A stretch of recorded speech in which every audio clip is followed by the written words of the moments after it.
मध्य प्रदेश में जो आरक्षण के फैसले हुए हैं सुप्रीम कोर्ट में, उस पर आप सबसे चर्चा करने के लिए हम लोग उपस्थित हैं। भारतीय जनता पार्टी की चाल चरित्र चेहरा अब उजागर हो गया है। एक बार फिर से साबित हो गया है कि ओबीसी का चेहरा सामने रखकर लोगों के, खासकर ओबीसी के हितों पे ठगी करते हैं। 25 जून को फैसला आ गया कि इसमें कोई रोक नहीं है। 25 जून से आज 3 दिन हो गया, लेकिन भारतीय जनता पार्टी की सरकार के कान में जू तक नहीं रेंगी है। जिस प्रकार से अभी जीतू जी ने बताया कि 1994 में 14%, फिर 2003 में दिग्विजय सिंह के ही कार्यकाल में इसे 27% किया गया।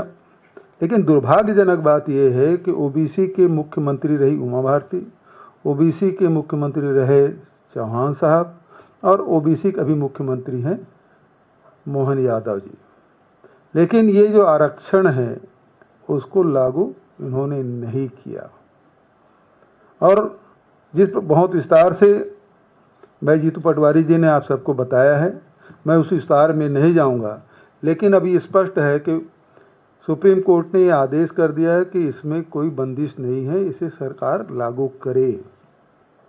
जब विधानसभा में पारित हो गया, कोर्ट का आदेश हो गया, राज्यपाल के हस्ताक्षर हो गए, तो इम्प्लीमेंट करने में इसको कोताही नहीं करनी चाहिए। मैं इसी प्रकार से एक उदाहरण छत्तीसगढ़ का भी दूंगा, जिसमें 2022 में 2 दिसंबर 2022 को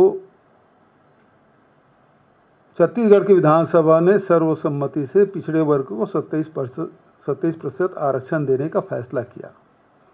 इसके पहले 2 या 3 नवंबर को जब राज्य स्थापना दिवस के समय मुख्य अतिथि के रूप में राज्यपाल महोदया अनुसुईया उइके जी आई थी, तो उन्होंने सार्वजनिक रूप से कहा और मुझे व्यक्तिगत रूप से भी कहा कि आप बिल पारित करिए, मैं एक दिन भी इस बिल को नहीं रोकूंगी।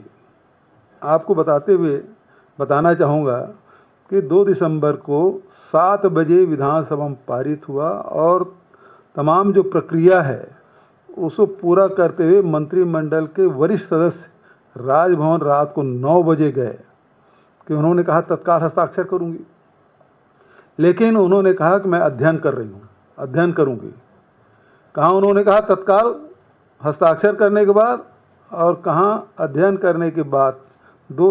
अब ये 2 दिसंबर 2022 और आज हो गया 2025, वो अध्ययन ही हो रहा है।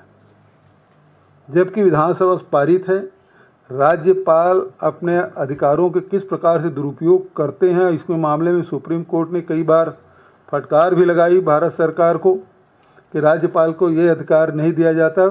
छत्तीसगढ़ में भी इसी प्रकार से 2022 से लेकर आज 2025 हो गया और 27% आरक्षण का बिल विधानसभा में पारित होकर राजभवन में अभी भी अध्ययन चल रहा है, वो नहीं किए। तो ये जो भारतीय जनता पार्टी जो चेहरा है वो बेनकाब हो गया है कि ये पिछड़े विरोधी हैं।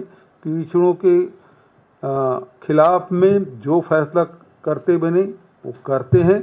और अभी जिस प्रकार से जीतू जी ने कहा, हरीश चौधरी जी ने कहा, अनिल जी ने कहा, ये राष्ट्रीय परिप्रेक्ष्य में इसकी लड़ाई लड़नी होगी। मध्य प्रदेश से इसे शुरुआत करते हैं, छत्तीसगढ़ में भी होगा और इसका विस्तार किया जाएगा। तो आज जो अभी भारतीय जनता पार्टी संविधान को भी नहीं मानती, इसका जीता जागता उदाहरण कि कोर्ट के फैसले हो गए, विधानसभा में पारित हो गए, उसको भी ये लागू नहीं कर रहे हैं। ये बेहद दुर्भाग्यजनक स्थिति।